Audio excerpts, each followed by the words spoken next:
Guten Tag, meine Damen und Herren. Ich heiße Koark. Hello, ladies and gentlemen. My name is Koark. I'm English, but I've been living in Germany since 1985, which brings us to the first decision, because on the web you have to decide what language to speak. And as a tribute to the city where we are today, I'm going to speak German.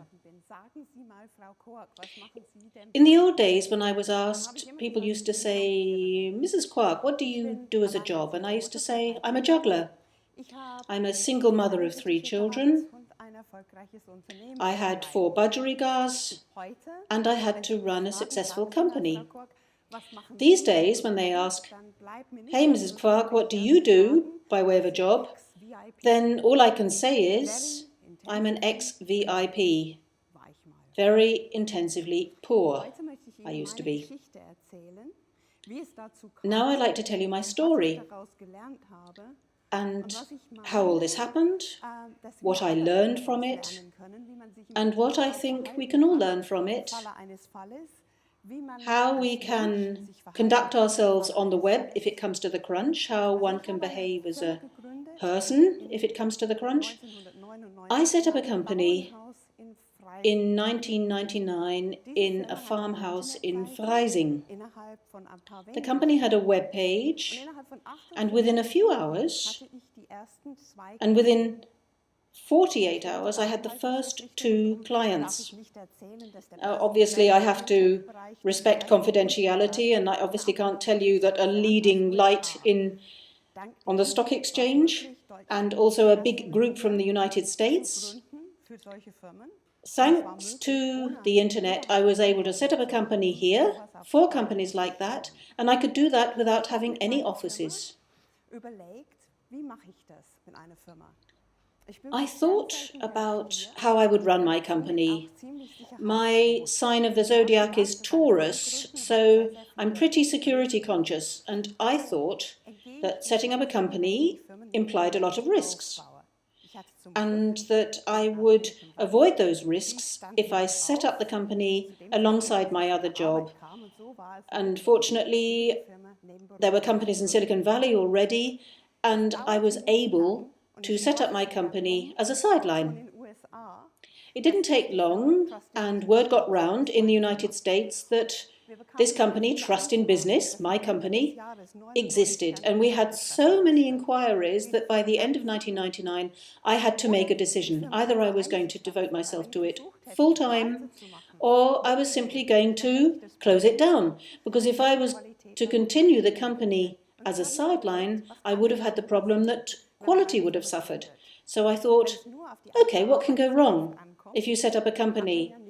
If it's just about your own work input, you've got nothing to lose. And the bull in me, the Taurus, said, be careful. And the entrepreneur in me said, try it, go for it. The risks aren't that big. So in the year 2000, I set up this company as my main occupation. And our clients spread the word. They recommended us to others. I was well known. I was so well known that I started getting phone calls from the Canadian consul. They'd heard about me through Canada, although I'd never been to Canada myself. And I thought, oh, this company's running really, really well. So I started taking staff on as freelancers because I was, after all, Taurus and I wanted to be cautious. It didn't take long, and my company was discovered by the foreign press, again through the web. And the foreign press wrote about my strategy, and they published stuff about us in magazines on the web, in webzines, in Canada, in the UK. I was getting really famous, although I'd never been to any of those countries, or most of them, and we got one inquiry after the next. I was gobsmacked. But this web presence meant that sooner or later we were discovered by the German press, and funnily enough, they didn't write about the strategy. They wrote about the fact that I ran a company consisting entirely of women. Unfortunately, no man had been bold enough to apply for a job. And when the news got round that we were a company of women, they certainly didn't dare. So the company carried on growing, and in the year 2001, I won an award. from the webzine Break Even. I was so enthusiastic, inflamed. A single mother creates a company from nothing. This is really fantastic. No one can match what you have done. We got 2 delegations from the Canadian Prime Minister's office to look after, and then I was absolutely sure that my company was in for the long haul. Then the 11th of September happened, 2001, and on 9/11 my business collapsed. Firstly, we had a lot of international companies to look after. We had a few web-based companies that couldn't do any business anymore. A lot of them didn't pay our invoices. And I thought, how can they dare? How can they just stop paying invoices just because things have got a bit difficult commercially? Why do I have to wait for my money when I've done the work? And if I do have to wait for the money, why don't they treat me as I would expect people to deal with each other in an everyday situation, at least, and pick up the phone and say, I'm sorry, I can't pay the bill. And I started wandering around my flat in the middle of the night thinking about how I could save my company. I thought, we've reduced our costs on all fronts, all those we could reduce, and I thought, if I work a bit harder, just a bit harder than that, and in the end I was doing a 19-hour day, we'll be okay, we'll manage. And I still had a few jobs or prospects. And then my second client went bust, and then my third client went bust. And gradually I had to get used to the idea that it just might happen that the thing I, as a Taurus, most feared could actually happen. The fact that it could happen, that my company could no longer be salvaged. And that was the point when I realized I had made a really big mistake. Quite apart from the mistake of signing a long-term rental contract for premises that were really big because we had clients who came along and sublet premises. But that stopped after 9/11. The second error had been that when I set up my company, I had completely overlooked finding out how you apply to go bankrupt if you need to. And at the time when things are really tight and you're working, burning the candle at both ends, it's really difficult to quickly find the expertise you need, the advice you need, and the support you need. Logically, insolvency lawyers are used to working with people who are bankrupt, so they want a prepayment. So you have the privilege of paying money in advance to find out how to tell the courts that you don't have any money. A very difficult situation. And I thought, how am I going to manage with my company? How am I going to sort all this out? Perhaps I have to report insolvency. And perhaps I can go to one of those insolvency lawyers. And then I talked to my staff about the situation, and I told them that things looked really bad for my company, and that if no miracle happened, then in 2 months at the latest, we would be insolvent. It was a Friday afternoon when I talked to my staff, and when I went down into the underground car park, one of them grabbed me and said, "You, Anne, what you just did, that was really bad." I said, What have I just done? What is bad? And she said, in Germany, you don't tell your staff that the company is not doing so well. And I would get the shock of my life on Monday when they all handed in their notice. And I thought, is that true? Can that really be true? That just because things have got bad, I have to change my management style and start lying just because we're confronting a crisis? Could it be that my motivated staff all stop being the kind of people I thought they were, simply because we're in a crisis? Let me tell you, it was a very long weekend, very long. And early Monday morning, I went to the office and I was shaking in my gut. I came up in the lift, turned the corner, arrived in my office, and there they all were. All my staff, all the women had got together, and I thought, oh dear, what's going to happen now? They presented me with a list, and when I say list, I mean a 20-page treatise on how, in their opinion, I could save the company. I have to say they, and I have to stress they, had got together in the company on Sunday, and I have to stress that because if people work on Sundays, you have to apply in advance for a license in Bavaria. And of course, as a company manager, it would never have struck me to do this. And quite voluntarily, under their own steam, without being asked, they had decided that they would dispense with a proportion of their wages to help my company. And I didn't know what to say. What had I done to deserve such loyal staff? But at the same time, I was under such pressure. What if things go wrong? Can I accept this offer? I accepted the offer, and it didn't take long before, as always, through the various contacts that we docked onto on the internet, we had an investor who said, Ms. Koark, don't worry, it's all fine. This company has so much potential. And when things pick up, when the international business picks up, things will run smoothly, things will get going, and it'll be no problem. We're going to look at your books, and in all likelihood, we will take over your company. Please sign this statement, privacy statement, confidentiality statement, while we check the books, and everything will be fine, Ms. Koark. I signed, and then I realized I had a problem with that, a big problem. What am I going to do with my clients?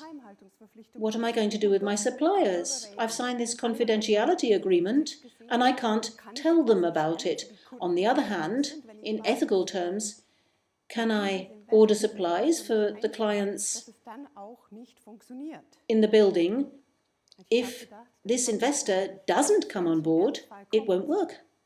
And I thought, no, if it does come to the crunch and I am going to lose everything, then I don't want to go along of my own free will and hand over my honour. So I phoned my suppliers and I said, it's quite possible that the company won't make it. I'm in really hot water, really hot water.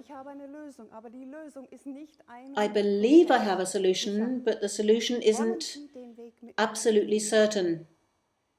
Do you want to come along this road with me? May I place an order with you if there's a risk that I can't pay if things go wrong? And they said yes. All of them said yes. I was so pleased that these people were the way they were and that they had this confidence, but I had this fear in me as well. What if it goes wrong? One day I drove home from work and the radio was on in my car, and I heard that the Iraq war had broken out. Up to that point, I considered myself to be an ethical individual, a Christian, who cared if people anywhere in the world started dying. And I have to say that I shocked myself. My only thought was, what will this mean for my business? What will it mean?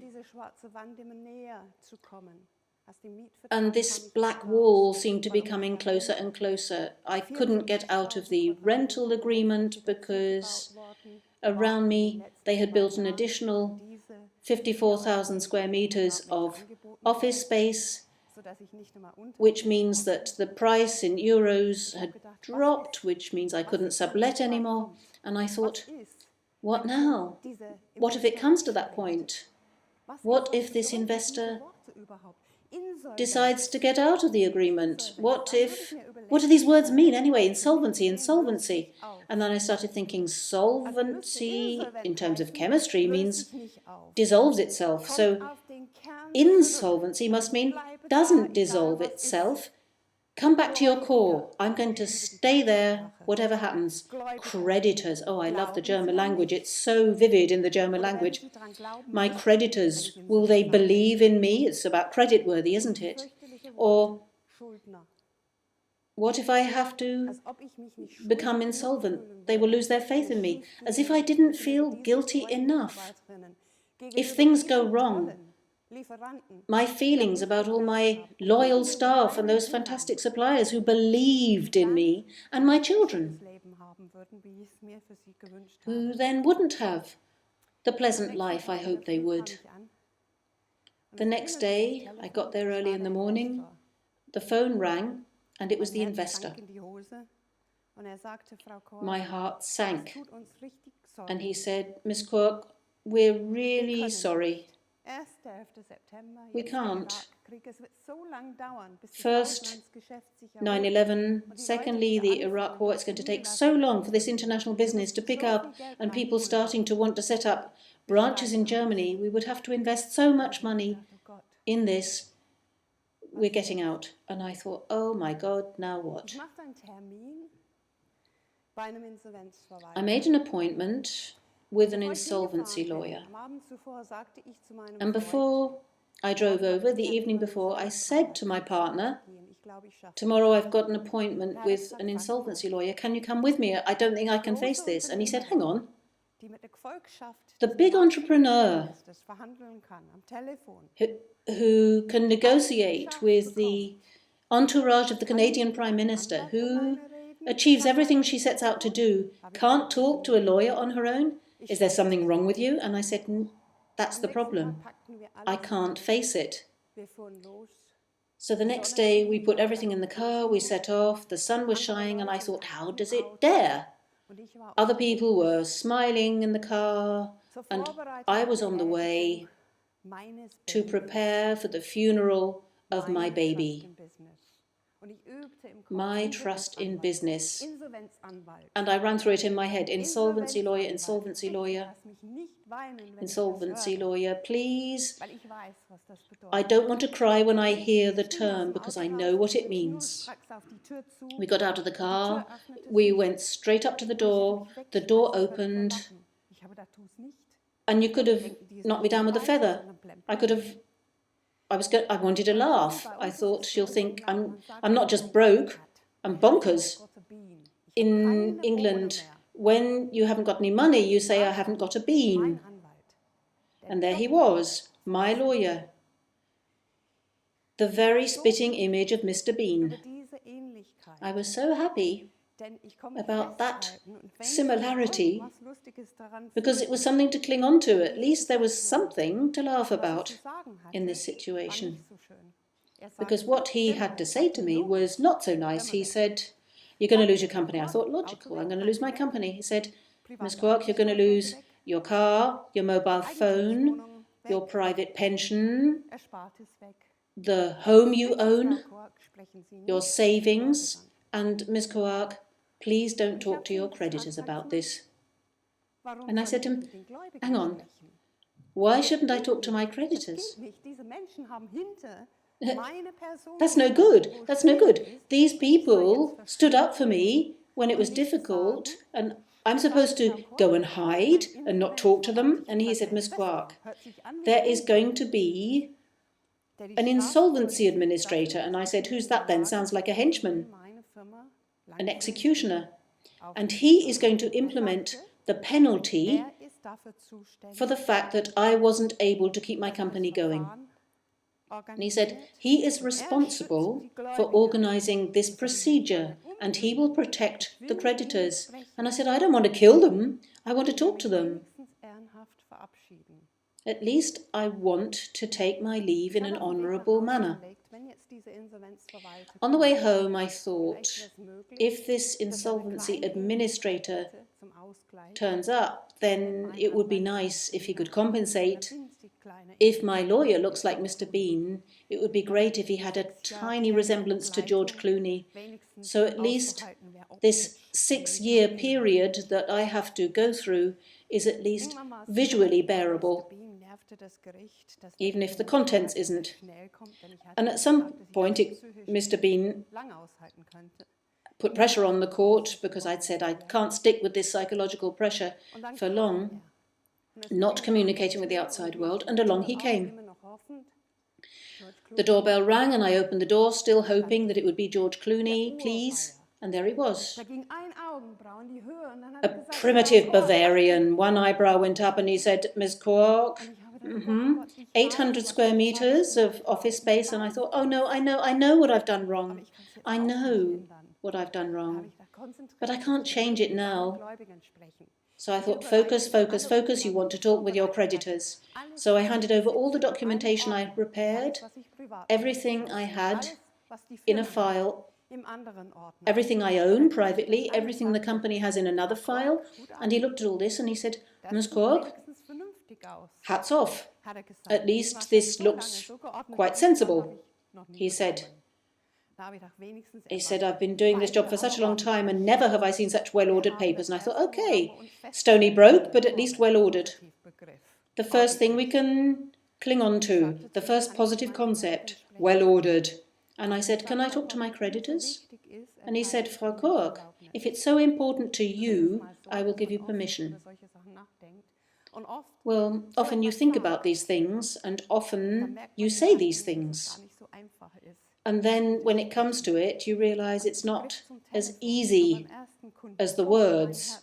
And I picked up the telephone, and with the very first client, my heart was beating so loud I couldn't hear my own voice, and I thought I was about to have a heart attack. And then I thought, it doesn't help, let's write a fax. So I wrote a fax, dear client, dear supplier, I'm terribly sorry to have to tell you that I have applied for insolvency. The administrator is not George Clooney, and I would like to thank you for our many years of collaboration, and I will promise you that over the next 6 years I will do my level best to ensure that you get your money. Didn't take long and the phone rang. My coffee supplier. He said, Ms. Koark, we would like to say thank you to you. And I thought, what now? Is he doing a bit of publicity now? Wants to sell me a few more coffee beans? With my nerves the way they are, not a very good idea. And he said, oh, I said, what would you like to say thank you for? And he said, Frau Koark, for your fax.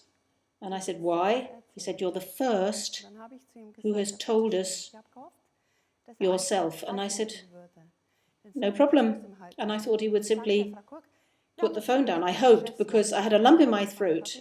And he said, Ms. Koark, we've been thinking in the management board, you've got 2 coffee makers. Do you need both of them until the end of, when employment comes to an end at the end of June, or is one enough? And I said, thank you so much. One would be fantastic. Thank you very much. And he said, Ms. Koark, that's fine. Do you need any coffee beans, or have you got enough? And bit by bit, I thought, what's he doing with his coffee? Does he know I can't pay him? And I said, you do know what this means, don't you? Insolvency. I can't pay. I can't order any coffee. And he said, Ms. Koark, we know that. We know. But we thought on the management board that we're investing in our future. We are quite sure that you are going to stand on your own 2 feet again one day, and when you do it, you will think of us.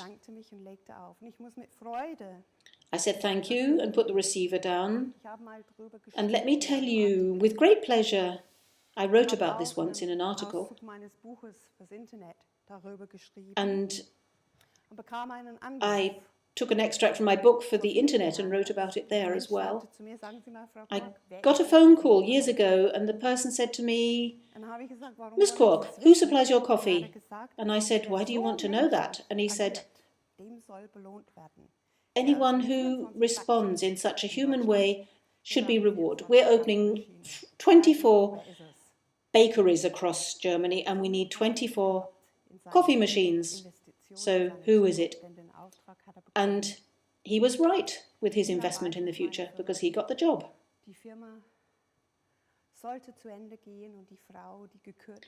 My company carried on, and the woman who has been given an award by a newspaper, Süddeutsche Zeitung, to be Germany's Erin Brockovich. And don't look at me too closely because, of course, if you've been bankrupt, you can't afford the cosmetic surgery that is required to look like Julia Roberts. The press. What do I do with the press? When they find out, because insolvencies are published on the web, when they find out that I am insolvent, that I have gone bankrupt, they're going to tear me to pieces. I thought, how can I prevent it? And I thought, I can't prevent it. But what I can do is determine the point in time when it begins. So I sat down at home and wrote an article called Insolvency, Help, I'm a Human. And I sent this off at night by email to 728 journalists. I wrote to all of them. The next day, Wall Street Online got in touch. Wall Street Online, the internet version of the stock exchange paper, and said, Ms. Koark, that's amazing. No one's ever written about their own insolvency before. We want to publish this. It's going online this afternoon. Unfortunately, I had forgotten that in this article I'd also described Mr. Bean as Mr. Bean, and that lawyers sometimes read Wall Street newspapers. Fortunately, the man had a good sense of humour, and he's also an excellent lawyer, and I was very happy to keep him on. This went online in a business paper where you might think that there is no connection with bankrupts. At that time, it turned out to be the most read newspaper of people who were not on the stock exchange. And I got 1,200 thank you letters from people who thanked me for coming out. I thought, come out, come out? Have I got some sort of an infectious disease come out? What do they mean? And then it struck me that sometimes there are cultural differences that kick in situations like that. To me, it was a matter of fact. I live in Germany, that at least at home in the UK is well known for the fact that when things get tough, people stick together. And after all, Germany was the biggest bankrupt of all time, and people all stood together and created an economic miracle. And of course, every English person grows up with the story of Robert the Bruce, the Scottish king who hid from us English in a cave, and he saw a spider trying to fasten the first thread of its web and span backwards and forwards 3 days long until the man thought, that spider's not quite right in the head. And then it managed to fix its first thread. And I thought, okay, if the spider can do it, I can do it. And he was behind that saying, if at first you don't succeed, then try and try again. And as in any motivational story, there are bad bits of the story, because he rushed out of his cave and thrashed us English so badly that Scotland became independent, bad for some. And I thought with my Wall Street Online story, maybe the time has come for somebody to do something, so that we learn that failure doesn't have to be the end. One can fess up to one's mistakes. One doesn't have to strew ash on one's head. What's the point of feeling guilty? Doesn't help my creditors if I'm too paralyzed to work, or if I'm prevented from taking another job. Send off 100 applications and no one wants to have me because I'm a cost factor for the wage department. Can't set up a new company because every bank says, Ms. Koark, you've proven you can't run a company. Odd, isn't it, when you are morally have a duty to do something for your creditors? No work, no money for the creditors. You'd think people would be pleased if bankrupts started working. You'd think they'd be supported in wanting to work. And I thought, all these people who are ready to give their lives for this, because some of them had several attempts at suicide behind them. They need helping so that things become different. And often it's that way, isn't it? Someone says somebody should change this. But what if somebody is on holiday? Then I have to roll my sleeves up and try to change it. But how can I change it? And then I thought, I have an idea. I'll try with a book. And the entrepreneur in me said, okay, book. Germany. You could do that. But what if no one wants the project? You're an entrepreneur and you've never done this. Try, see if you can find someone. So I wrote again, I sent emails again. Again, I did my research on the internet. I looked at all the publishing companies and sent them all a letter where I wrote, J.K. Rowling was unemployed when Bloomsbury published Harry Potter. I am without means. Is there a German publishing company out there that is similarly courageous? And some mad person wrote back and said yes. And I thought, oh no, are you able to write? Can you write in German? I thought, don't think about it. You've got the possibility and you're bankrupt. What have you got to lose if it goes wrong? Now you're an expert on things going wrong. You can't lose anything. No one can take anything away from you. You've already lost everything. So I wrote and wrote and wrote. And in 3.5 weeks, I wrote a book which translates as Insolvent, unsuccessful anyway. The book came out and I thought, is the press going to tear this apart? All my friends said to me, do the book with a front cover so people can't recognize who wrote it, otherwise you'll suffer from a stigma. And I said, hang on, wait a minute. I want to break a taboo. How can I break a taboo if I don't reveal myself? Oh, you're going to be on the web with insolvency. You'll never be rid of it. And I said, so what? I am insolvent. If I don't fess up to it, people will think I did something I shouldn't have done. All I did was something a lot of people do day by day. I made a mistake. A mistake.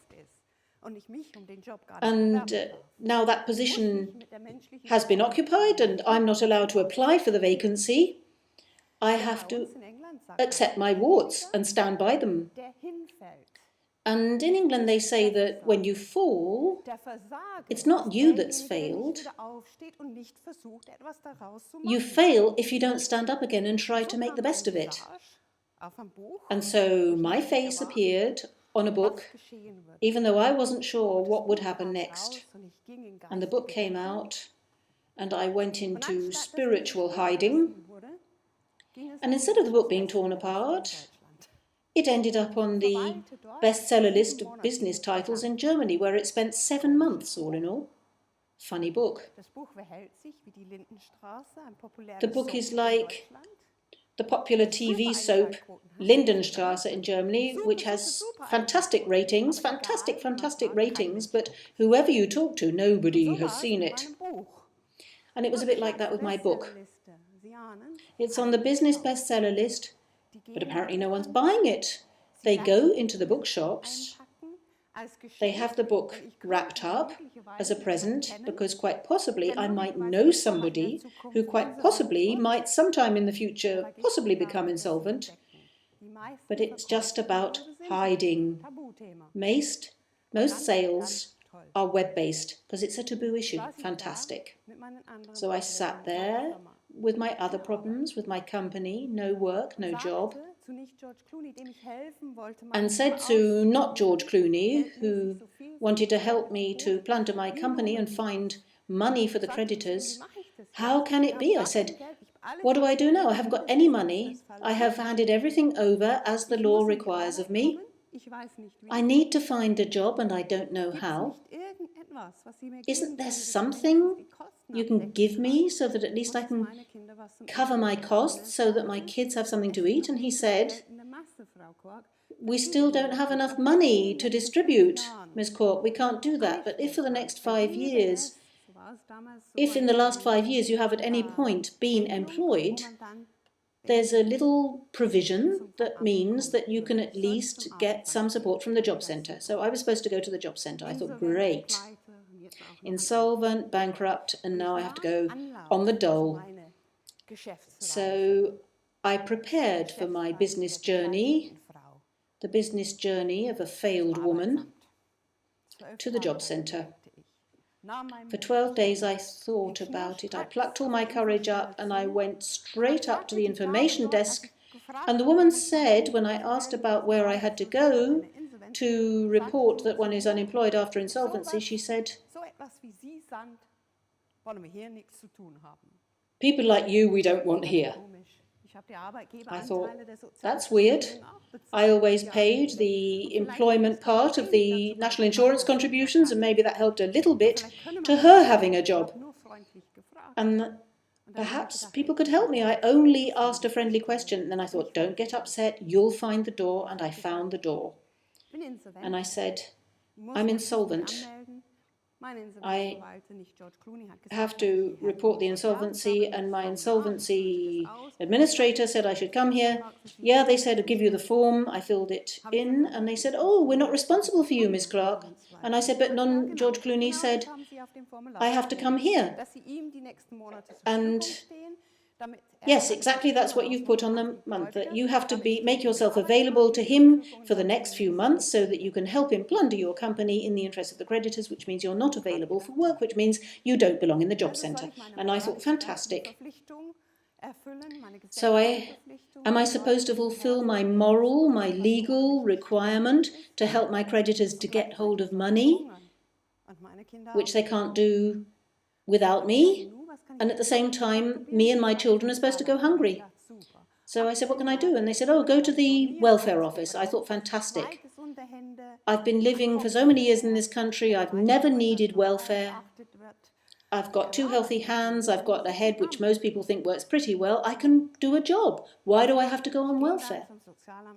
Okay, I went to the welfare office and I said, doesn't help. And she said to me, social code, number, I don't know what. It says there that if you have any property, the welfare office isn't responsible for you. And I said, I've got property? I've got assets? And she said, yes, you have. You own a flat. And I thought, fantastic. But that's blocked. It's been frozen. It's being sold by the liquidator. And they said, Ms. Koark, but you are still down there in the land register as an owner of an asset. So what do you do then? In this country where I always hear people saying that Germany is a country of the indifferent, Germany is a country of the envious, who don't want anyone else to have something they haven't got. I have to object. I got to know this country from a completely different perspective, a country where people help each other. Even my creditors queued up to help me. For the many years of the insolvency procedure, my friends came with plastic bags full of food, knocking at the door, and my biggest creditor offered my middle son work experience, an internship, to help him with his schoolwork. This is a country you can rely on when things get tough, and that's the way it should be. So I managed it. My book came out, and I thought, okay, I have to move on because people were scared to buy the book. You have to try to talk about this issue so that we all think about how quickly this can happen. It's not just the ringtones, it's not just irresponsible people. There are a lot of entrepreneurs, and we know about this. We know about Walt Disney, who was bankrupt when Mickey Mouse came out. Third-party financing. We know the Hewlett-Packards, the people who founded McDonald's, who all had their problems. We know that people can learn from their mistakes. We know that when people set up companies, that 8 of 10 companies are not going to survive in the long term. So we have to find a way of dealing with it for those who honestly want to progress. And I wrote and wrote and wrote, and I was invited along to almost every TV channel.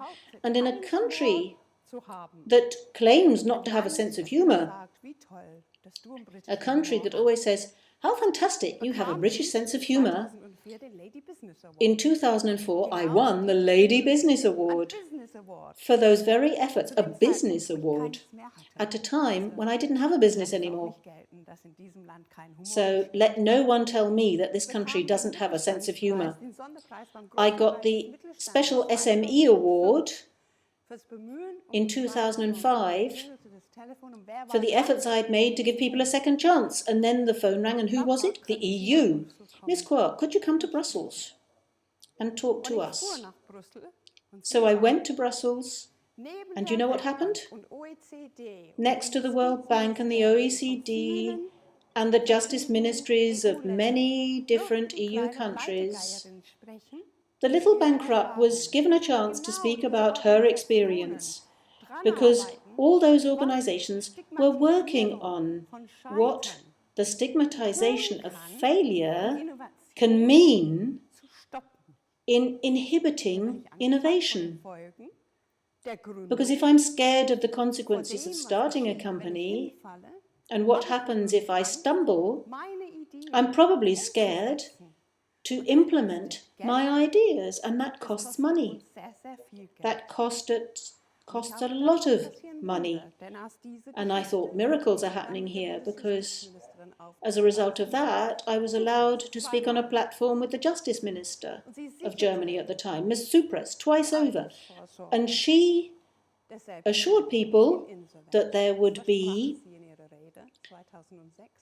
a pension for the self-employed who had been through insolvency. She promised it then in 2006, and that was enacted.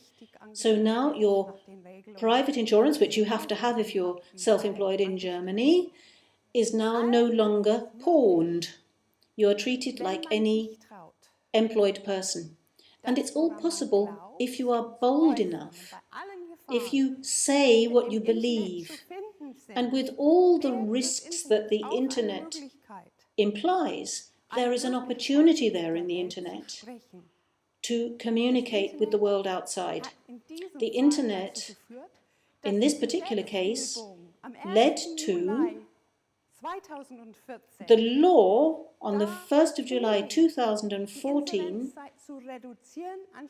reducing the period of insolvency rather than prolonging it, because this debate that we all had with each other, and it was an international debate, concluded that clinging long-term to honourable insolvents or bankrupts is damaging, because those people are no longer able to get back on their own 2 feet, contribute new ideas from the things they've learned, and all that costs us money. And that is possible if you dare to move forward. And that is possible. You can reach out to people who otherwise you would never reach out to. Would I ever have had anything to do with talk show hosts like Ms. Illner and Ms. Maisberger or their editorial desks? No, I wouldn't. But through the internet, I got the chance to talk on their talk shows. So I got into homes of people who were scared to stand up and say, I'm bankrupt. I set up an association.